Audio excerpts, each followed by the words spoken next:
Hi! In front of me is Huawei Mate 50 Pro, and today I would like to show you how you can manage location of this Huawei.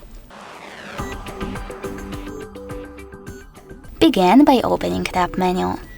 In it, you need to find location icon, and when you find it, click on it. As you can see, mine is see-through. That means that location of this Huawei is now off, but you can always turn it back on by clicking on the same shortcut. You can also go into Devices Settings and look for Location section here.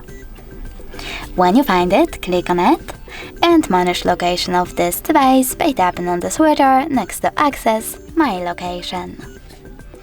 Thanks so much for watching. If you enjoyed this video, smash that like button, comment and subscribe.